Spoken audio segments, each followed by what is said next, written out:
당신의 노후는 안녕하신가요? 많은 사람들이 은퇴를 앞두고 가장 먼저 떠올리는 것은 쉼입니다. 오랜 시간 동안 일한 만큼 이제는 조금은 여유롭고 편안하게 살아도 되지 않을까 기대하게 되죠. 하지만 막상 현실과 마주하면 그 쉼이 얼마나 멀리 있는지 실감하게 됩니다. 가장 큰 이유는 우리가 그토록 기대하던 국민연금이 생각보다 턱없이 부족하기 때문입니다. 이 사실은 누구에게나 불편한 진실이지만 외면할 수 없는 문제입니다. 은퇴 후 삶이 곧바로 생계 걱정으로 이어지는 사회. 그래서 많은 사람들이 은퇴 이후에도 끊임없이 무언가를 해야만 하는 현실을 맞이하고 있습니다. 국민연금은 분명 우리 사회의 중요한 사회보장제도입니다. 하지만 평균적으로 수령하는 금액이 월 60만 원대 수준이라는 것을 알고 계신가요? 이는 통계청이 발표한 은퇴 후 1인 가구 월 평균 필요 생활비인 약 130만 150만 원에도 한참 못 미치는 수치입니다. 부부 기준이라 해도 최소 250만 원 이상의 생활비가 필요하다는 분석이 있는데 국민연금만으로는 그 절반도 채우지 못하는 셈입니다. 결국 은퇴자들은 생활비를 감당하기 위해 다시 일을 찾거나 연금 외에 다른 수입원을 만들어야만 하는 상황에 직면하게 됩니다. 이러한 상황은 단순히 개인의 문제가 아닙니다. 사회 전체가 고령화되며 100세 시대를 맞이한 지금 은퇴 후 2030년이라는 시간이 더 이상 짧지 않은 또 다른 인생이 되어버렸습니다. 준비가 안 된 은퇴는 곧 빈곤으로 이어지며 정신적 육체적 피로를 가중시키는 고리를 만들어냅니다. 여기에는 세 가지 중요한 사례가 있습니다. 실제 삶을 통해 이 현실을 들여다보면 왜 우리가 은퇴 후에도 계속 일해야 하는지 명확히 알 수 있습니다. 첫 번째 사례는 68세의 김영자 씨입니다. 그녀는 60세에 공무원으로 정년퇴직한 뒤 이제는 아파트 경비원으로 일하고 있습니다. 퇴직 당시 퇴직금과 함께 국민연금으로 어느 정도 생활이 가능할 거라 믿었지만 막상 연금을 받아보니 월 72만 원이 전부였습니다. 주거비, 식비, 병원비 등을 생각하면 이 돈으로는 도저히 생활할 수 없었습니다. 퇴직 이후 몇 년간 예금으로 버티다 결국 생계가 어려워져 다시 일을 찾았고 결국 65세부터 아파트 경비로 취업하게 된 것입니다. 김 씨는 말합니다. 쉰다는 게 이렇게 비싼 줄 몰랐어요. 연금으로는 살아갈 수 없어요. 다시 일하니까 비로소 마음이 좀 놓입니다. 두 번째 사례는 62세에 식당 일을 시작한 이정호 씨입니다. 55세에 자영업을 정리하고 잠시 쉬는 시간을 가졌지만 국민연금 수령이 시작되는 61세까지의 공백기간 동안 거의 모든 저축을 소진했습니다. 국민연금은 월 58만 원이었고 이 돈으로는 자신뿐 아니라 아내와 함께 생활하기엔 턱없이 부족했습니다. 결국 그는 62세에 다시 취업 전선에 뛰어들어 식당의 주방 보조로 일하고 있습니다. 이 씨는 하루 8시간씩 서서 일하지만 몸은 힘들어도 마음은 훨씬 편합니다. 빈 통장보다는 고된 노동이 낫더라고요라고 말합니다. 세 번째 사례는 고학력 은퇴자 박정수 씨의 이야기입니다. 65세의 대학 교수로 정년퇴임을 한 그는 나름대로 퇴직연금과 국민연금을 합쳐 어느 정도 안정적인 노후를 기대했습니다.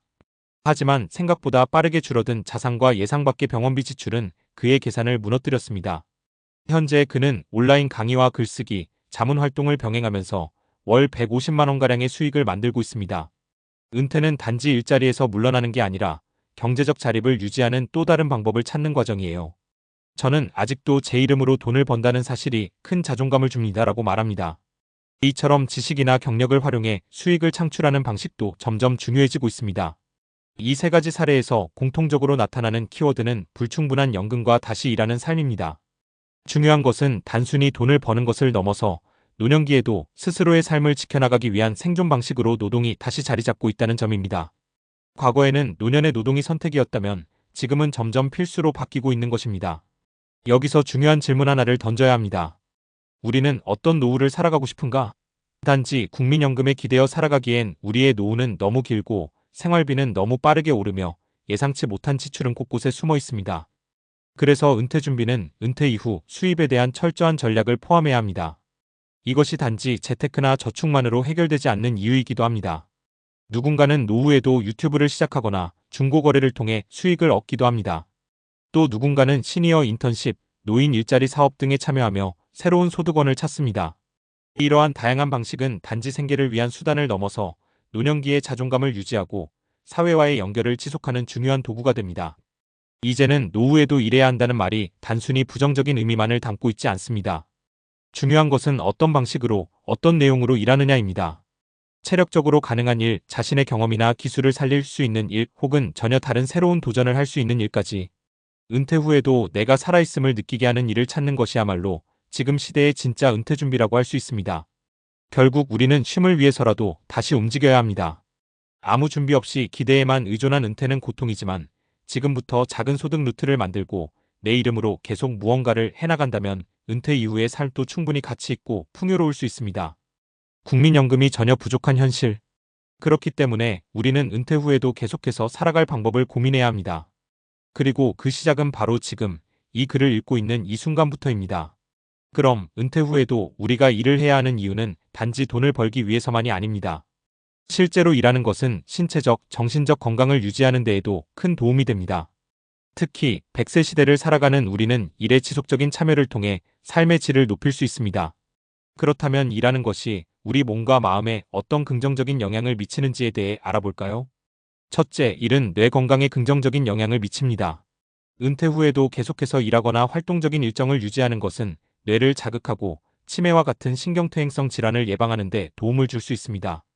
연구에 따르면 정신적으로 도전적인 일을 계속하면 뇌의 신경망이 더 활발하게 작용하고 기억력과 인지 기능이 유지될 수 있습니다. 예를 들어 새로운 기술을 배우거나 복잡한 문제를 해결하는 일은 뇌를 지속적으로 자극해줍니다. 이와 같은 뇌 활동이 충분히 이루어지지 않으면 시간이 지나면서 뇌 기능이 약화될 위험이 커지게 됩니다. 둘째, 신체 건강에도 도움이 됩니다. 일을 한다는 것은 기본적으로 일정한 활동량을 요구하게 됩니다. 특히 앉아서 하는 일보다는 일상적인 움직임을 요구하는 일들이 신체 건강에 더 큰 영향을 미칩니다. 예를 들어 현장 근무나 상점에서 일하는 것처럼 발로 걸어 다니거나 무언가를 옮기는 등의 활동은 심혈관 건강을 유지하는 데 중요한 역할을 합니다. 신체 활동이 적은 경우 근육량 감소와 골다공증, 심장질환의 위험이 높아질 수 있습니다. 그러므로 은퇴 후에도 활동적인 일을 계속하는 것이 신체 건강을 지키는 데 중요한 역할을 한다는 것입니다. 셋째, 사회적 연결을 유지할 수 있습니다. 은퇴 후 혼자만의 시간을 보내게 되면 점차적으로 사회적 고립이 생길 수 있습니다. 이는 심리적 문제로 이어질 수 있습니다. 사람은 사회적 존재로 다른 사람들과의 관계를 통해 심리적인 안정을 얻고 삶의 목적을 찾을 수 있습니다. 은퇴 후에도 일을 계속하면 새로운 사람들과 만나고 팀워크를 이루며 협력하는 기회를 가질 수 있습니다. 이는 외로움이나 우울증을 예방하는 데도 큰 도움이 됩니다. 인간은 본능적으로 사회적 상호작용을 필요로 하며 이는 정신적 안정감을 유지하는 데 중요한 요소입니다. 넷째, 경제적 자립을 유지할 수 있습니다.